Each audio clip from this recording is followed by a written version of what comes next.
Ассаламу алейкум, құрметті мұсылман бауырлар мен әпке қарындастар. Таза шындық бағдарламасының кезекті санына қош келдіңіздер. Бүгінгі бағдарламада жер бетіндегі адамдардың барлығына қатысты тақырыпты қозғайтын боламыз.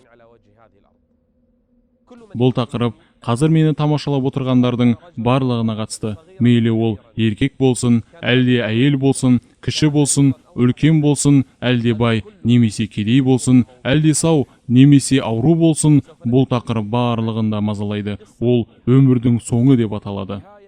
Жер бетіндегі барлық адамның да тірілетін жері өлім жайында әңгімелейміз. Мені көріп отырған әрбір кісі өзіне менің бұл дүниедегі соңғы сәтім қалай болмақ деген сұрақты қоюы тиіс. Қайсы біріміз бұл сәтке дайынбыз?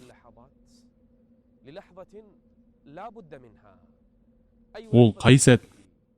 Күллу нәфсин зәиқатул мәут. Әрбір жан қалағаныңша өмір сүр. Сен түбі өлесің. Мүмкін бауырларымыздың, әлде қадірлі әпкелеріміздің бірі өзін денсаулығым мықты, өлмеймін, әлі талай ғұмыр кешемін деп ойлар.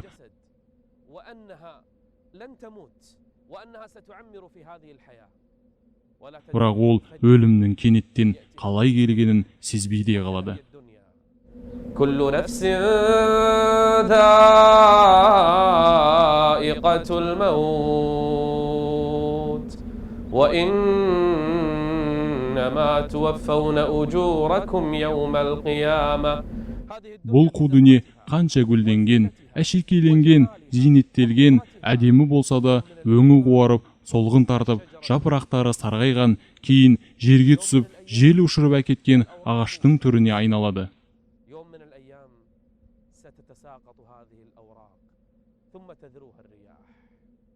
وكان الله على كل شيء مقتدرا. المال والبنون زينة الحياة الدنيا والباقيات الصالحات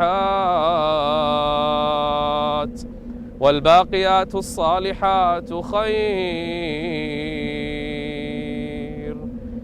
Күндердің бір күнінде бұл дүние шырайымен, әсемдігімен, көркемдігімен бірге жоғалады. Бұл дүниенің артынан қуып, уысына жимақшы болғандарға қараңыздаршы, жалғыз шөберек кебінмен қалды. Өткен патшалар, диктаторлар қайда? Байлар, алпауыттар қайда? Спортшылар, шымырлар, мықтылар қайда? Олардың барлығының ажалдары жеткен еді. Қиямет күнінде Аллах тағала қартайған, шаштары ағарған, түсі көгерген бір кемпірді алып келеді. Адамдар оған қарап үркейтін болады. Ұлық Аллах, бұның соңынан ілесушілер қайда? Бұл кемпірдің соңынан ілесушілер қайда? Деп сұрайды. Сонда адамдар одан шошиды. Бұған кім ілеседі? Бұны кім қалайды?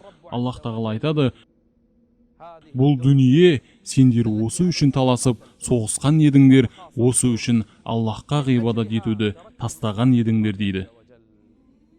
فلا تغرنكم الحياة الدنيا ولا يغرنكم بالله الغرور. Бүгін сол шешімді сәттер туралы, соңғы жанталас, арпалыс туралы айтамыз. Адамдар бұл дүниенің ақиқатын танулары үшін кеңінен баяндаймыз. Я, Аллахқа қасам, бұл дүние өткінші, жалғаншы. Тақуалы ақын Абу Атахия Харун ар-Рашидтің алып сарайына кіріп, оған былай деді: қалауыңша өмір сүргін есен боп, зәулім сарай көлеңкесін мекендеп, таң атқаннан тілегенің алдыңа үзілместен келіп жатыр бекем боп. Нәпс алданар тырысқанның барлығы соңғы деммен қалған кезде бекер боп. Жан айқайың шығар сол сәт оғарсың, құр елеске алданғанмын екен деп.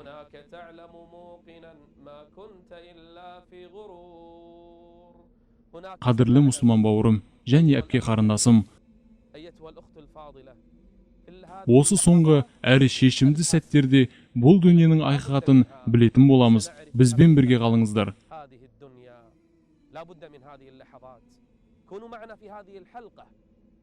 Сіздерге адам жанының бұл дүниеден қалай шығып, қайда баратынын түгел түсіндіреміз.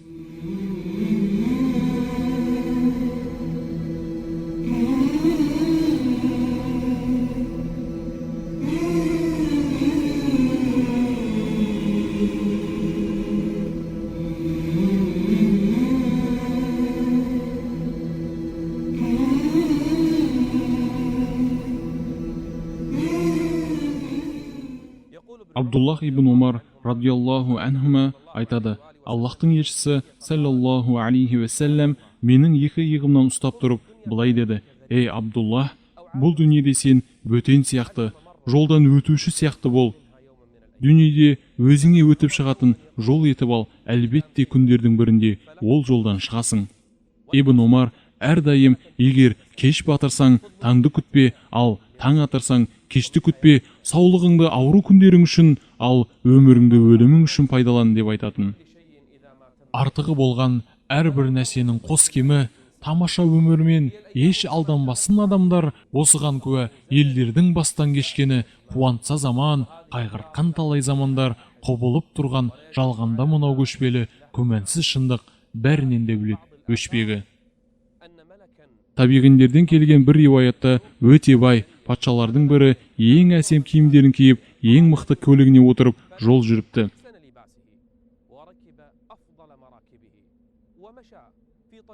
Бүкіл дүниені жиған және осы дүниеде мәңгі қаламын деп ойлайтын бұл патшаға адамдар қызыға әрі тамсана қарайды екен. Жолда кетіп бара жатып, кенеттен оған түсі басып тозған кедей қайыршы бір адам жолығады. Әлгі бейшара сәлем береді, бірақ патша сәлемін алмайды. Патша оған: Ей кісі, жолыма тұрма, кет жолдан дейді. Ол: Жоқ, кетпеймін, сенде бір қажетім бар дейді. Патша: Құрғыр, не деп тұрсың дейді. Ол: Қажетім бар дейді. Айналасындағы адамдар патшаға бұлай сөйлеуге дәті барып тұрған, бұл кім екен дейді. Патша оған: Ал, айт, не қалайсың дейді. Ол: Жоқ, екеуміздің арамызда сыр бар, түс дейді. Патша түскен кезде: Мені танисың ба дейді әлгі кісі. Жоқ дейді патша. Сонда ол: Мен өлім періштесімін, рахаттар мен ләззаттарды қиратушы өлім періштесімін дейді. Патшаның түсі бозарып, қорқып, дірілдеп: Маған бір сәт мұрсат берші, жанұяммен, балаларыммен қоштасайын дейді. Мен бұған бұйырылмадым деп өлім періштесі оның жанын алып кетеді. Патша қураған ағаштай сұлқ құлайды. Уақыттар ұзарсын, әлде қысқарсын, бай болайық, кедей болайық, қанша саулығымыз берік болсын, не сырқатты болайық, міндетті түрде бұл сәтке жолығамыз. Өлім тұтқиылдан келеді, одан қашып құтылатын жер болмайды.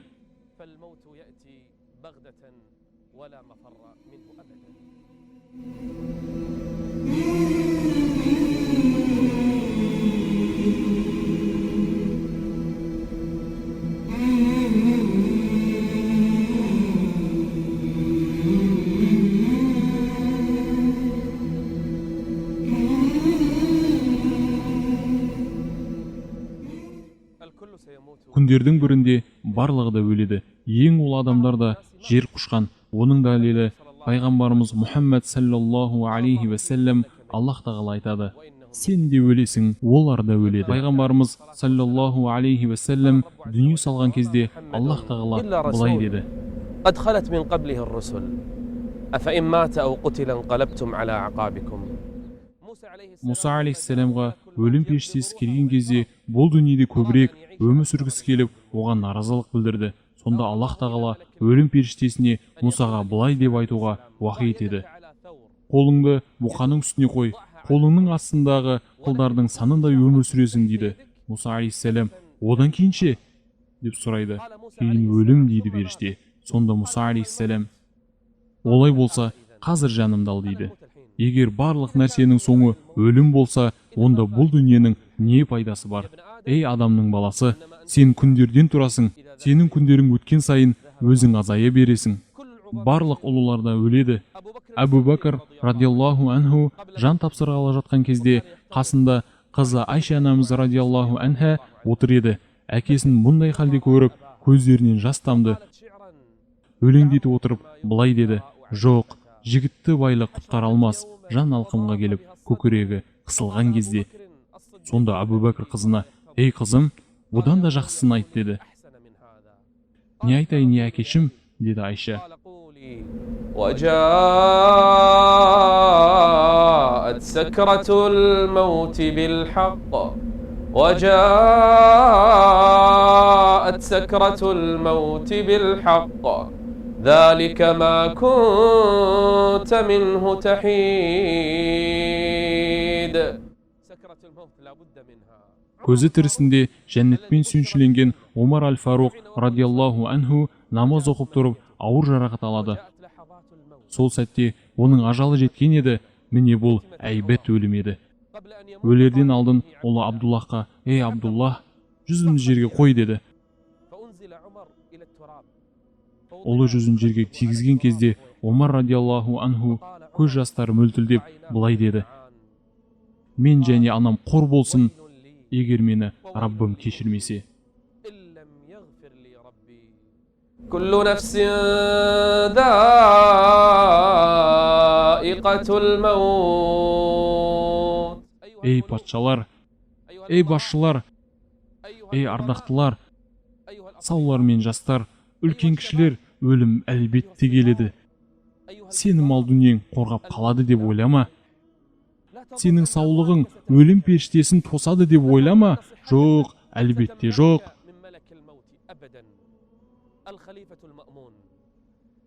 Халифа Маъмун өлім аузында жатып, әскерлеріне өзін жерге түсірулерін бұйырады.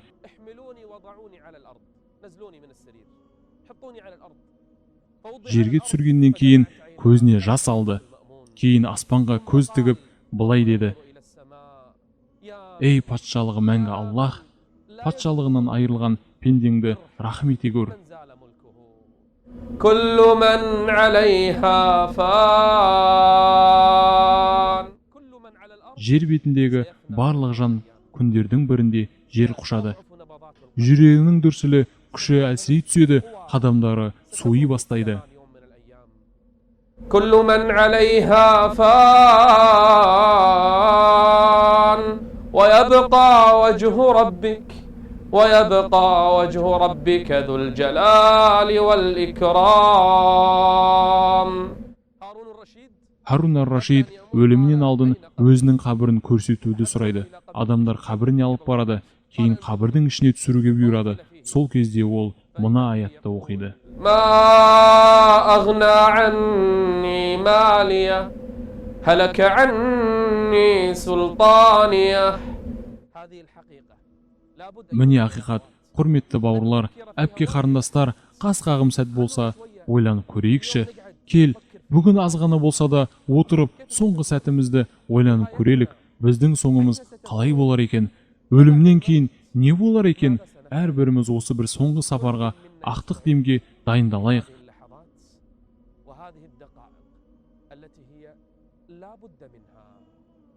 Әрбір жан өлім дәмін татады. Сен де өлесің, олар да өледі.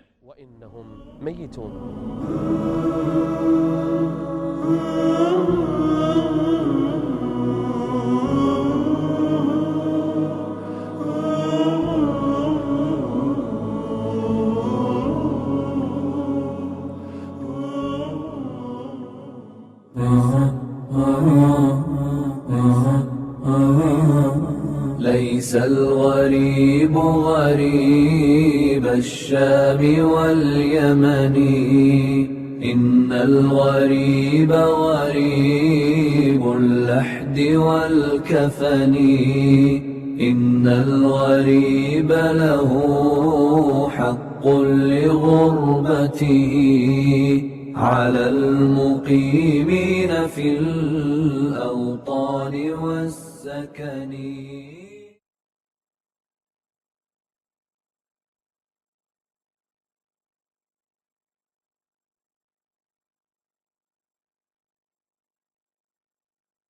ليس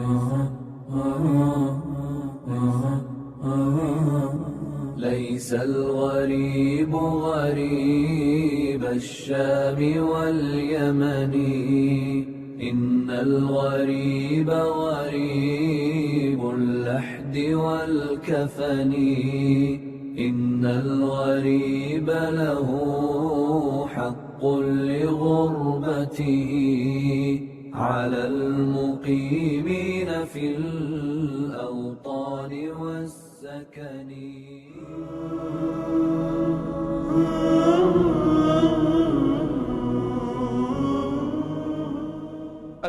Өлімнің ең сұмдығы ол айтусыз, ескертусіз, тұтқиылдан келеді. Адам өз достарымен ойнап жүрген болуы мүмкін, әлде еш нәрседен қаперсіз болуы мүмкін, әлде ойын сауық құрып, көңіл көтеру үстінде болуы мүмкін. Сондай сәттердің бірінде оған өлім періштесі түседі. Еш ескертусіз, бас аяқсыз, бәлкім адам ұйқы үстінде болуы мүмкін, ұйқысынан ояна алмай қалады, әлде ол далада болуы мүмкін, отбасымен қоштасарда түсте әлде кешке қайтамын дер, бірақ ол қайта алмай қалуы мүмкін.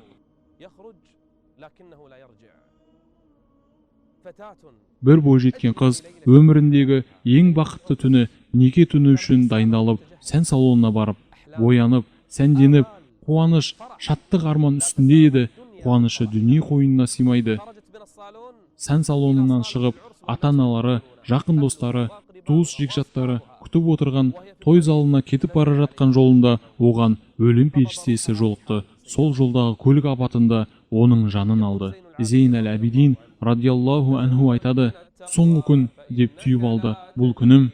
Тақуалық қамылыңды қылмығым, түн батқанда таңға дейін жетерін басы жұмыр пенделерден білдігім, жүрегінде сезім олы лапылдап, кеуіне жолығар сәт жақындап, сәнденуде қалыңдықтың қаншасы, ал аздан соң кебіні оның сатылмақ, үмітіндей әр шаңырақ, әр үйдің қаншамасы жаңа туған сәбидің жатыр әне жер астында есігін ашысымен жаба салып пәнидің бәрі өмірден сөз сөйлемен дерексіз. Қаншамасау қайтып жатыр себепсіз, мүмкіндік боп жан кеудеде тұрғанда тәубемізге шын асығу керекпіз. Бауырым, дайындал, егер жаның шығатын болса, денең қайтып оралмайды. Қазіргі бұл күлкілер кенеттен еңіреген, зарлаған дауыстарға айналады. Қайсы біріміз ертең шығатын күнді көретініне кепіл береді, қайсы біріміз қазіргі отырған орнынан тұра алатынына кепіл бере алады. Барлығымыз білеміз, әлде көпшілігіміз естіген шығар, әлде көрген шығар, қайратты, жігерлі, алаңда доп теуіп жүрген ойыншы шалқасынан құлап еді. Сол мезетте өлім періштесі тамашалап отырған миллион көрерменнің алдында оның жанын алды. Театр әншісі барлық жерден камералар түсіріп тұр, барлығы оның әнін күтіп отырған еді. Өлім періштесі сол жерде оның жанын алды. Өлім кенеттен аңдусызда келеді. Біз әңгімелейтін ақтық демдер, әртүрлі оқиғалар, пенде үшін болған кіші қаймет, бұл үлкен қайғы, ол ескертусіз тұтқиылдан келеді. Ойын күлкінің үстінде болама, бейқам болама, шаттық үстінде болама, әлде ол ғибадатта болуы мүмкін. Өлім періштесі келіп, оның көзі қарауытады да барлығы аяқталады.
Кейде адам көңіл көтеру үстінде, ойын үстінде болуы мүмкін. Әлде бала шағасының, отбасының ортасында, әлде жұмысында, әлде қаперсіз уақытта болуы мүмкін.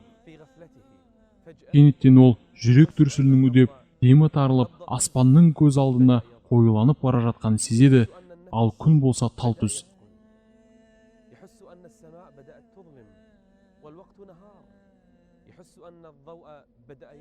Жарықтың сөніп бара жатқанын сезеді, тек жүрек дүрсілін ғана естиді, ал әрбір дүрсілдің арасында өмірдің өткізген жылдары көз алдына келеді. Азап болса, жүрегін езіп бара жатқандай. Айналасындағылардың көңілдері шат екенін көреді, ол болса күлкісі тыйылып, көкірегі ұстай қалады. Адамдар оған қарап күледі, сөйлейді, оны шақырады, бірақ оларды естімейді. Дауысы жоғалады, дүние жарығы сөне бастайды. Демі болса ауырлай бастайды. Құдды аспан мен жер қысылып, ортасында қалып қойғанға ұқсайды. Айналасындағылардың оған айқайлап, оған сөйлеп, оны жұлқылап жатқандарын сезеді. Ауруханада ма, әлде үйде ме, әлде жолда ма, әлде көлік апатында ма, ол дәрігерді көрер. Бәлкім ауруханада жатып, айналасындағы аппараттарды көрер. Сонда ол бұл дүниемен қош айтысқалы жатқанын біледі. وربما في المستشفى والأجهزة حوله وهو يعلم أنه سيفارق هذه الدنيا كلا إذا بلغت التراقي Жан әуелі табаннан бастап шығады, кейін жоғары көтеріледі. Сонда ол табанының суып бара жатқанын сезеді. Бәлкім балалары жанында болар, оған айқайлар, бәлкім оған әйелі көрініп, «Ей жарым, бізді кімге тастап барасыңдер?» Әлде балалары көкөрінен жармасар. Бәлкім кішкентай қызы келіп оған, «Ей әкешім, неге жауап бермейсің? Маған сыйлықтар, ойыншықтар сатып әперем деген уәдең қайда? Ей әкешім, айтқаныңдай сол жерге барамыз ба?» дер. كلا إذا بلغت التراقي وقيل من Әкесі бір дәрігерді әкеледі, ағасы бір дәрігерді әкеледі, жедел ауруханаға апарады.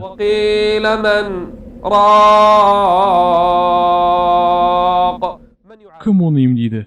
Кім шара қолданады? Кім оны құтқарады? Кім жанның шығуын тоқтатады?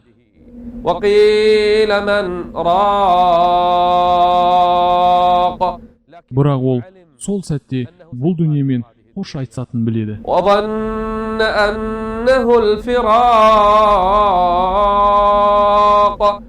Екі аяғының солып бара жатқанын біледі.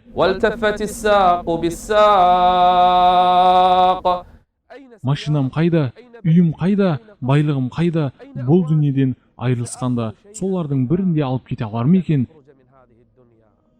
Міне бұл барлық нәрсенің соңы. Міне бұл айырылысу. Қазіргі шалқып отырған нығметтерге сондай бір күндер келгенде жылап қаларсың. Бұлардың ешбірі де сенімен бірге кетпейді.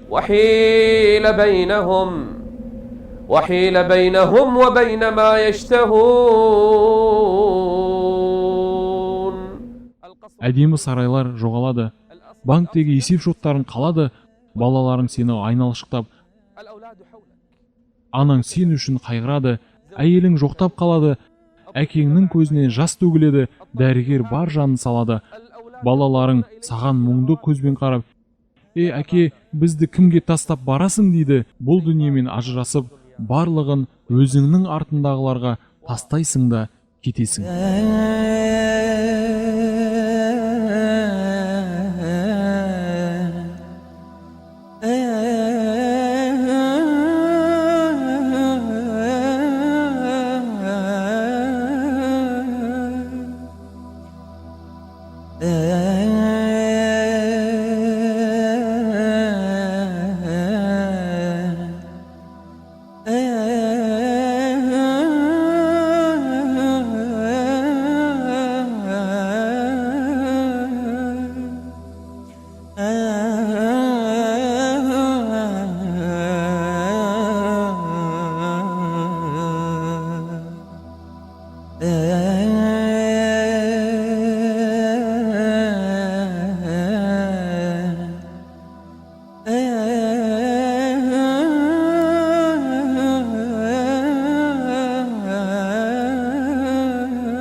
Бәлкім пенде жан ұясының ортасында отырған болуы мүмкін.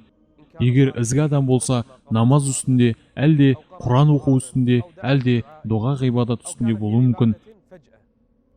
Кенеттен бас жағында өлім періштесін көреді. Ғажаптанып оған: "Сен кімсің? Сен кімсің?" дейді. Ол болса: "Мен өлім періштесімін" дейді. Одан бүкіл дүние ғайып болады. Бұл дүниеден үзіліп, ақиретке бет ала бастайды. Көкжиекті тосқан, жүздері жарқыраған періштелерді көреді. Қолдарында жәннаттан әкелінген кәфен, хош иісті әтірлер болады. Бұл кәфенді сол ізгі, салиқалы пендені орау үшін алып келген. Оған: "Ей тыныш рух, бұл дүниеден шық" делінеді. Оның рухы торсықтың аузынан бір тамшы ағып түскендей шығып кетеді. Кім оның жүзіне қарап тұрса, оның рухы ырза болып шығып бара жатқанын көреді. Ал егер пенде бұзықтардан болса, бас жағындағы періштені көріп, оған: "Сен кімсің?" дейді. Ол: "Мен өлім періштесімін" дейді. Кейін көкжиекті тосқан, жүздері қарайған періштелерді көріп, олардан қатты қорқады. Өздерімен бірге тозақтан әкелінген май болады. Оған: "Ей жиіркенішті рух, Аллахтың қаһарына, азабына қарай шық" дейді. Денесіндегі рух шашырап шығудан қорқады. إذا جاء أحدهم الموت قال رب ارجعون. Раббым, азғантай бір мұрсат бере көр. Тәубе етейін, намаз оқиын. Намаз оқымаған едім. Қарсы шыққан ата-анама жақсылық етейін.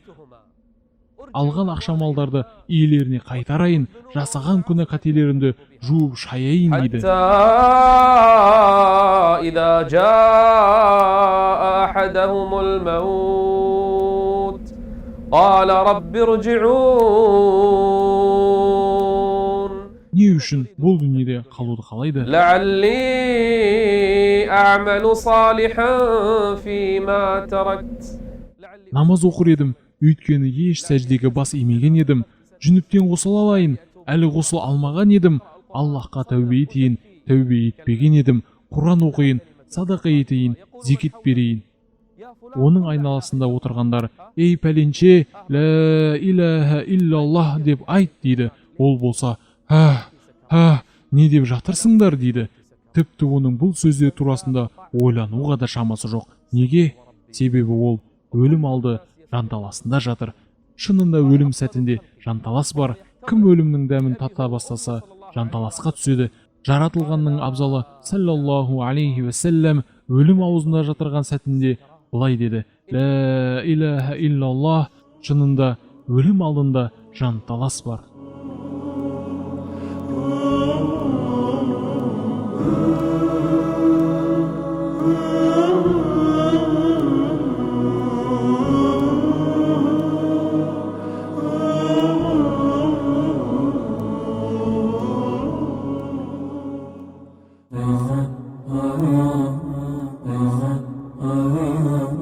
ليس الغريب غريب الشام واليمن إن الغريب غريب اللحد والكفن إن الغريب له حق لغربته على المقيمين في الأوطان والسكن.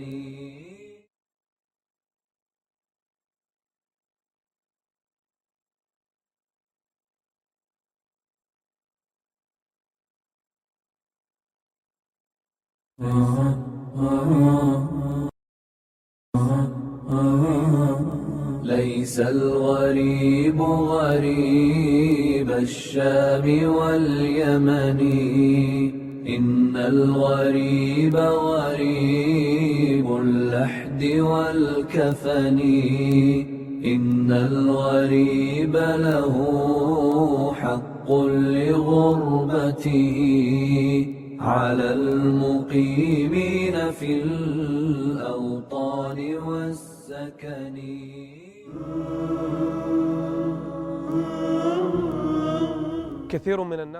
Көптеген адамдар өмірінің соңы ізгілікпен аяқталуын тілейді, бірақ бұл қалай болсын? бүкіл өмірін күнәнің артында өткізген. Ажалы жақындай түскен сәтте өмірі жақсылықпен аяқталуын қалайды, бірақ бұл қалай бола қойсын. Олардың ішінде біреулері азғындыққа былғанып, ләззат шарбатын татамын дегенде оған өлім періштесі түсіп жанын алды. Кім қандай халде өлетін болса, қиямет күнінде сол халінде тіріледі. Солардың ішінде мына 4 жігіт бар. Демалу үшін бір елге сапар шегеді. Олардың бірі әңгімелейді. Түнде түнгі клубта бимен өткізетін едік. Барлығы мас, қызған, әрбірінің жанында бегештері бар. Ол айтады, кенеттен бір досымыздың айқайлаған дауысын естідім. Барлығы тынышталып қалды. Оның дауысы үдей түсті. Жанына барғанымда озымнан түсіп айқайлап жатқанын көрдім. Оның өлім аузында жатқанын білдім. Ол мас күйде еді. Оның өлгелі жатқанын сездім. Өмір бойы істегені күнә еді. Есімді жиып, оған «Ла илаха иллаллах» деп айт дедім. Сонда ол тағы бір стақан құй деді. Сөйтіп жатып айқайлап өлді дейді. ولو ترى إذ يتوفى الذين كفروا الملائكة لو رأيت حقيقتهم. Намаздан жалтарып, өмірлерін күнәмен өткізгендердің, Аллахқа тізе бүгіп, сәжде етпегендердің өлім алдындағы қалдерін көргеніңде еді. إذ يتوفى الذين كفروا الملائكة يضربون وجوههم وأدبارهم. Періштелер жүздерінен ұрады, сонда олар жан тапсырады. Бұлар қалай «Ла илаха иллаллах» сөзін айта алсын. Сондайлардың бірі өлім алдында төсегінде жатқан еді. Дәрігер оған барлық қолымыздан келетінін жасадық, істі Аллахқа тапсырдық, әп сәтте өлім құшуың мүмкін деді. Жанындағы бауыры оған «Аллахтан қорқ, істеген күнәларыңа тәубе ет» деп насихат етеді. Ол кісі өзінің сөздерінде, қаламында, отырыстарында дінді сөгетін құдайсыз еді. Тіпті кейде жаратушыға тіл тигізетін. Бауыры айтады, өлімнен алдын маған Құранды алып келші деді. Мен бәлкім бұл жақсылықтың, тәубенің нышаны шығар деп ойладым. Бауырым, міне Құран дедім. Жан тапсырғалы жатқан еді. Құранға қарады да, мен бұған кәпірмін деді. Сол сәтте Аллах оның жанын алды.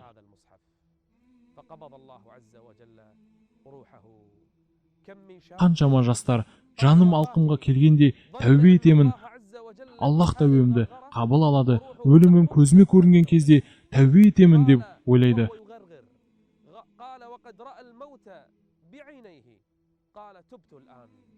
Аллах тағала айтады: الآن وقد عصيت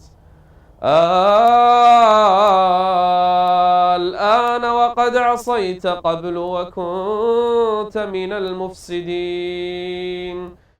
Өлімді, өлім періштесін көріп тұрып, жаның шығып бара жатқан кезде қылған тәубең еш пайда бермейді. Аллахқа қасам, егер көзіңнен жас емес, қан сорғаласа да, ол кездегі тәубені Аллах тағала қабыл алмайды. Бір кісі ауру асқынып, шам намазының азанын естиді. Балаларын жинап, бұл не дауыс дейді. Балалары, шам намазының азаны дейді. Мені мешітке намазға апарыңдар деп бұйырады ол кісі. Балалары, әке, Аллах тағала саған кешірім берді, сен аурусың, үйде оқы, өзіңіз өлім аузында жатырсыз дейді. Әкелері, апарыңдар, қалайша намазға асығыңдар деген сөзді естіп тұрып, жауап бермеймін дейді. Балаларының бірі айтады: әкемізді мешітке алып бардық, намазды ортамызда тұрып оқыды. Бірінші сәждеде ақ басын көтермеді. Аллах тағала сол күйінде жанын алды. Қиямет күнінде Аллахтың алдында сәжде еткен халінде тіріледі. Бір кісі әңгімелейді: кіші қажылық жасап жүріп, тәкбір айтқан дауысты естідім. Адамдар Қағбаның алдында топырлап қалды. Барып едім, шалқасынан жатқан бір кісіні көрдім. Ол жымиып, тілін калимаға келтіріп жатыр екен. Үстінде ихрамы бар, сол жатқан күйінде Аллах тағала жанын алды дейді. Оны көргендердің барлығының көздері жасқа толды дейді. Неткен бақытты жан. يا أيتها النفس المطمئنة ارجعي إلى ربك راضية مرضية فادخلي في عبادي وادخلي جنتي.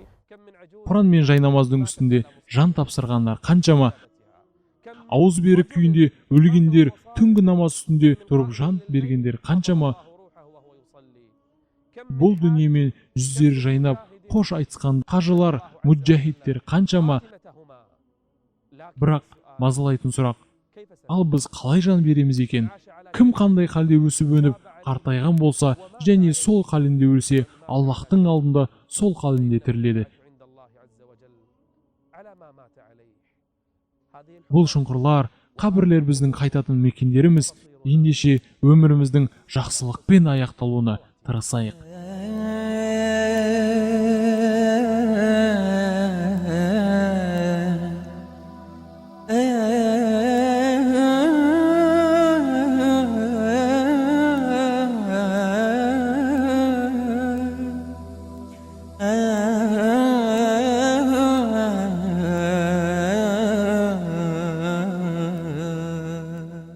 ليس الغريب غريب الشام واليمن إن الغريب غريب.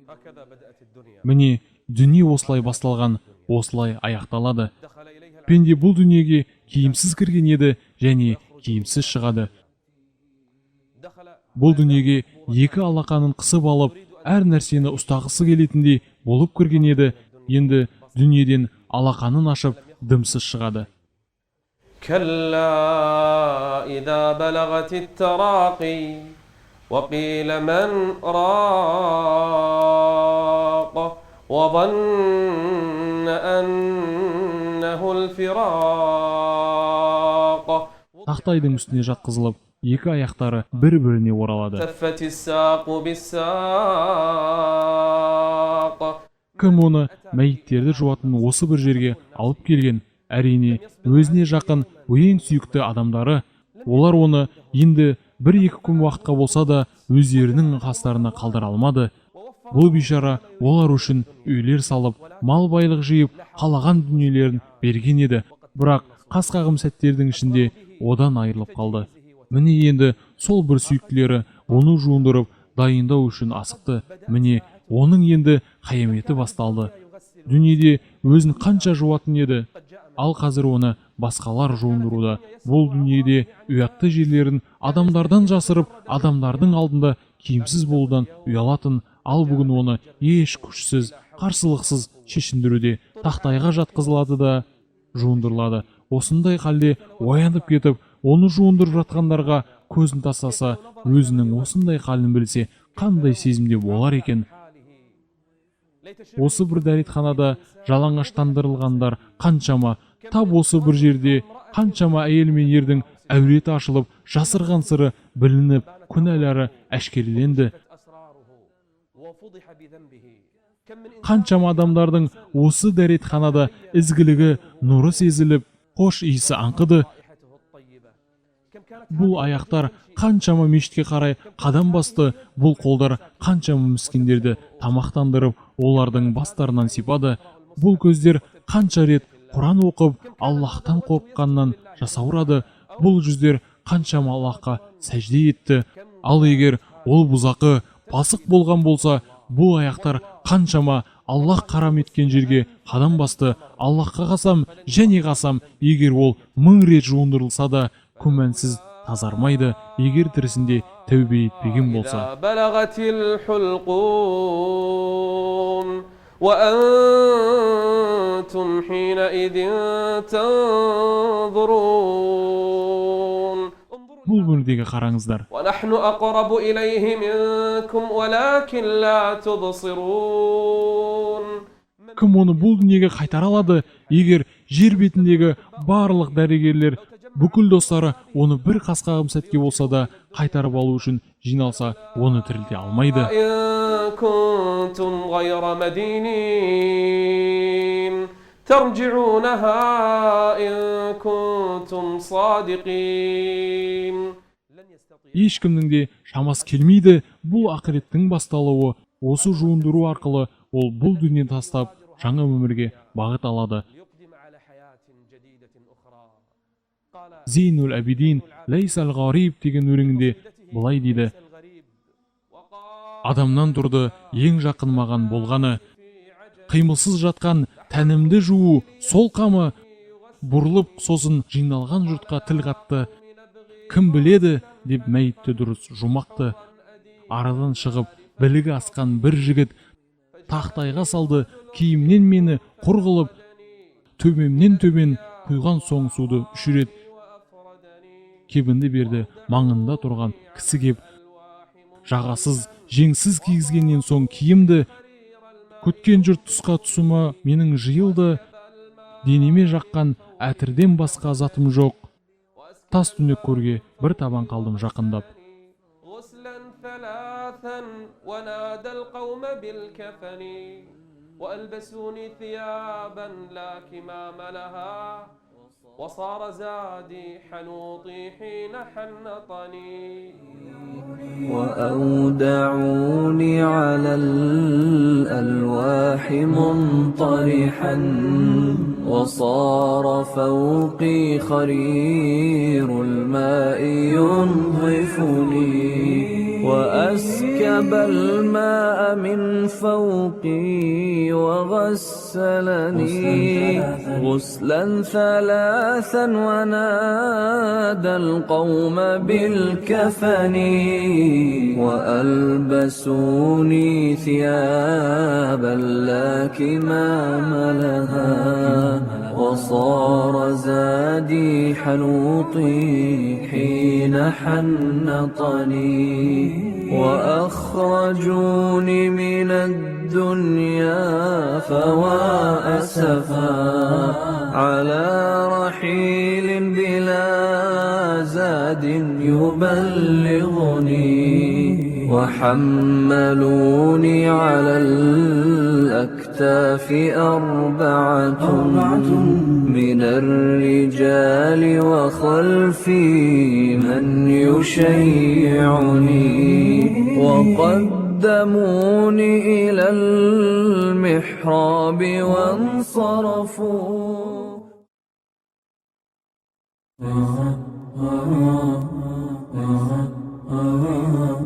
ليس الغريب غريب الشام واليمن إن الغريب غريب اللحد والكفن إن الغريب له حق لغربته على المقيمين في الأوطان والسكن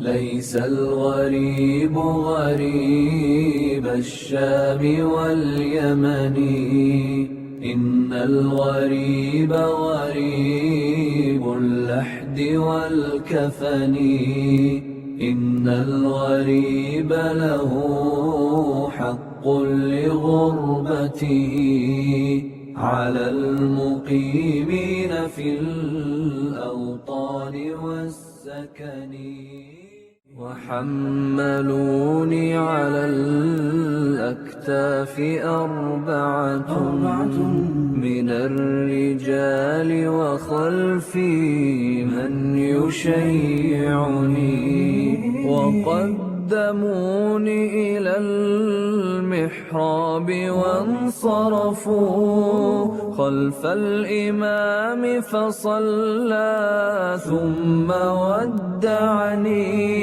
صلوا علي صلاة هذه الحفرة ستكون Бұл шұңқыр күндердің бір күнінде сенің үйің болады, ей Аллахтың құлы.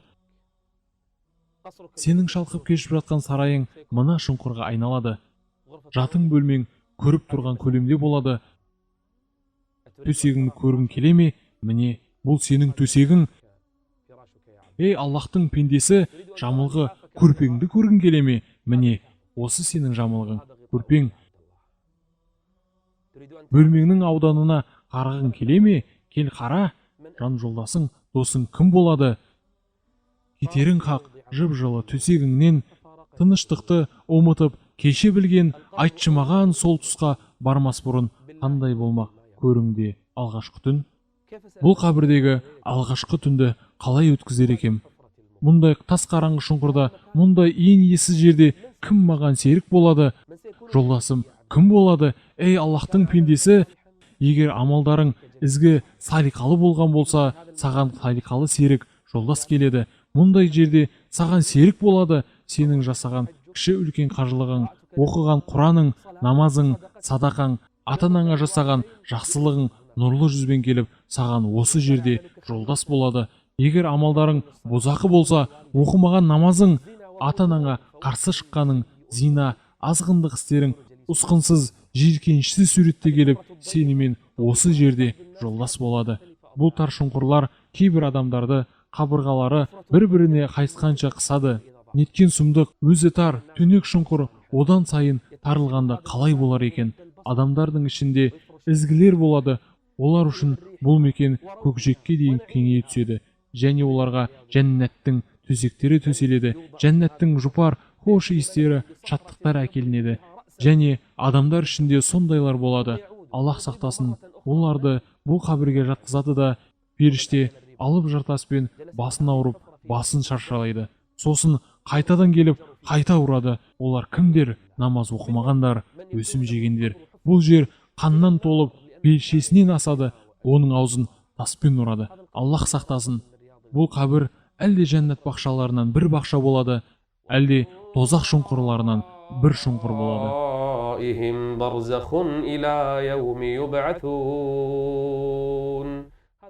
Міне, осы сенің үйің, ей Аллахтың құлы, сол күндер үшін не істедің? Біздің қайсы біріміз тап бүгіннен бастап осы бір үйді қайырлы істермен, дұғамен, садақамен, зікірмен жабдықтаудың қамына кірісті, әлде күндер мен түндерің бос өткізумен сенделуде ме? Ойланып қара. Ей Аллахтың құлы, біздің қайтатын жеріміз осы жер, тар, қараңғы түнек, барзақ әлеміне міндетті түрде қайтамыз. Ол әлемде әлде шаттық рахат, әлде қасірет азап болады. Қазірден бастап қамдан.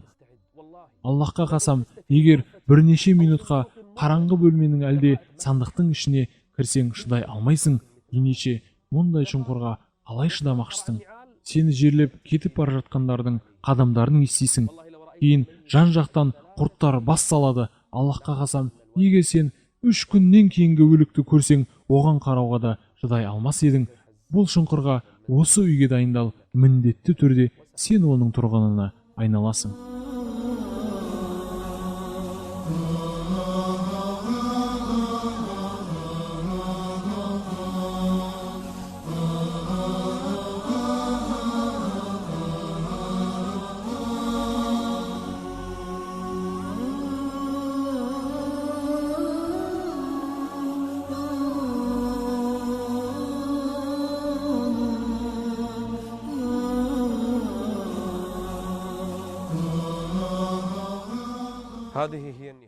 Міне осы тоқтап тірелер жер, барар орын. Түн қап-қараңғы және жаныңды езген тыныштық. Міне біз қабірлердің арасында жүрміз. Ал ондағы тұрғындардың ахуалдары қандай халде? Менің айналамда қаншама адамдар азапталып, қаншамасы рахатқа бөленуде. Менің жанымда шыңғырып, азапталып жатқандар қаншама. Олардың айқайын адамдар мен жандардан басқалардың барлығы естиді. Егер адамдар олардың жан айқайын естігенде өліктерін жерге көмбейтін еді. Қазір нығметке бөленіп жатқандар да қаншама. Неткен бақытты жандар. Мүмкін бір-бірлерінің қабірлерін аралап жүрген шығар. Олар қиямет сағатының тезірек болуын аңсайды. Өйткені ондағы еншілері бұдан да жоғары екенін біледі. Олардың бірі егер қабірден шыға қалған күнде не істеуді армандайды? балаларымды иіскеп оларды көрсем дей ме, әлде мал дүниемнің бір қызығын көріп қалсам деп үміт ете ме? Жоқ, Аллахқа қасам, олар егер қабірден шықсам 2 ракағат намаз оқыр едім деп армандайды.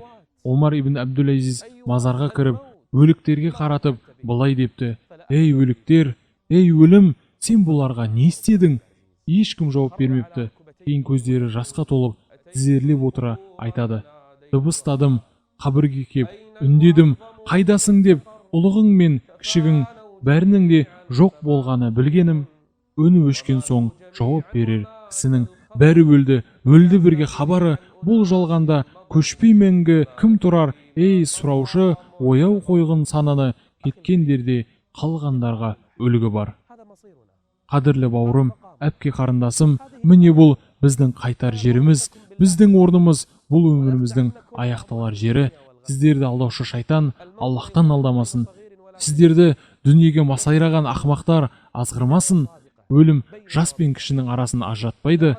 Тап осы бүгіннен бастап Аллахпен арамыздағы шыншыл бастамамызды бастайық. Егер қабіріміздің көзіміз жеткен жерге дейін кең болуын, әрі оған жәннаттың нығметтері мен хош иістерінен келіп тұруын қаласақ, түннің соңғы бөлігінде 2 ракағат намаз оқиық, садақа берейік, Құран оқиық, зікір етейік, Аллахтан мағфират, кешірім сұрайық.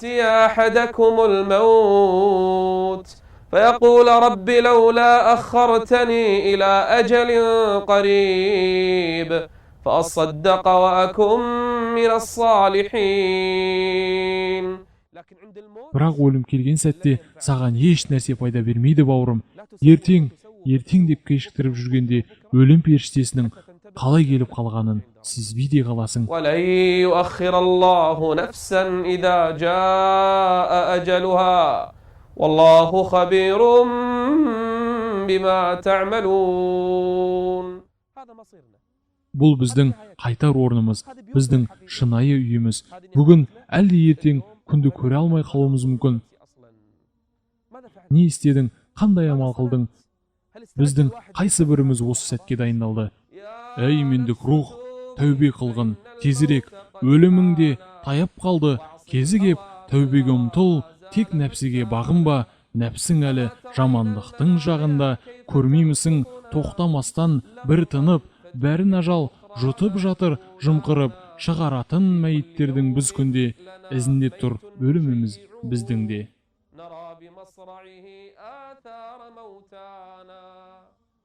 Бауырым, әпке қарындасым, дәл қазірден бастап бәріміз Аллах пен өзіміздің арамызда жаңа парақ бастайық. Қолымызды көтеріп, ей Раббым, мені жарылқа, тәубемді қабыл ал деп дұға қылайық, өйткені ол кешіруші, сүйуші.